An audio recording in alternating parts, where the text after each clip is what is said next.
William Beardman's Publishing Company presents God Gets Everything God Wants, written by Katie Hayes, narrated by Katie Hayes. Nobody gets to Galileo Church by accident. For one thing, we're hard to find. Exit 442A off I-20 on the southeast edge of Fort Worth leads to a tree lot on one side of the interstate.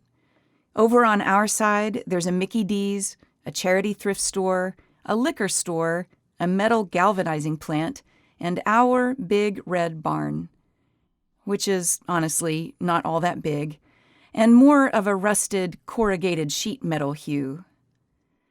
By the time you show up here, you've probably combed our website obsessively, on high alert for any whiff of the kind of stuff that can bring all your pain back to the surface.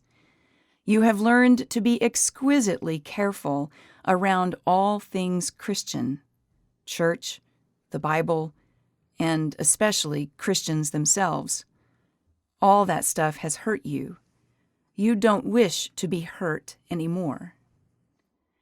Photos on our website of communion, of people singing hymns, make you flinch.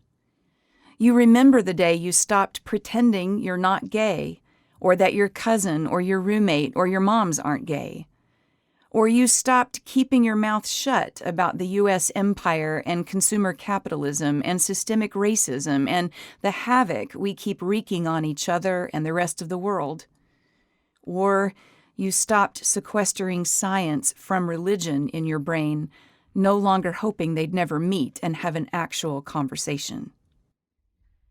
And when you stopped doing those things, you slammed into the painful insistence by your church that you were the problem. Your way of being, your way of thinking, your way of voting, your way of asking pesky questions that unsettle what has long been settled. Maybe they didn't kick you out, not officially. Actual excommunication is rare these days, as most predominantly white North American Protestant churches are desperate to keep everyone and mostly lack the gumption to take a costly stand. But they made it clear that you weren't welcome any longer. Not all of you, anyway. Not 100% of your queer or queer-adjacent, skeptical, science-y, socialist-curious self. In case it matters to you, can I affirm that your skittish skepticism is a rational response to what you've experienced? Maybe you've already worked this through with your therapist, as I have with mine. I hope so.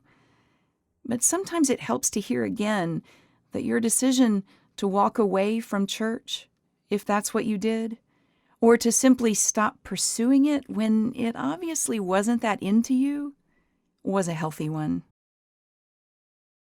But here you are, melting in your car on a hot Sunday afternoon, scooching down in the driver's seat, peering at people making their way through the parking lot, down an asphalt path, and disappearing around a corner where there must be a door.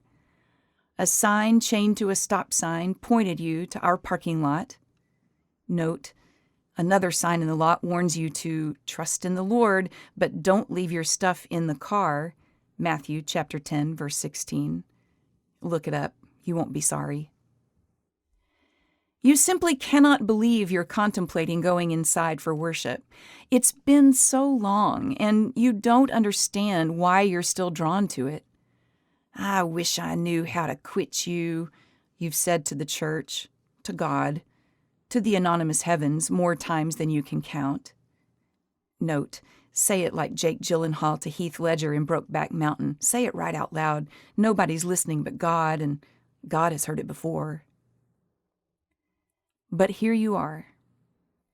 If you came to me today with your confession of how long it's been since you last attended a worship service, and or how hard it is for you to believe any of this stuff anymore, and or how impossible it seems to you that God has done anything good to recommend God's self lately, I'd say, yeah, and that's on us, the church.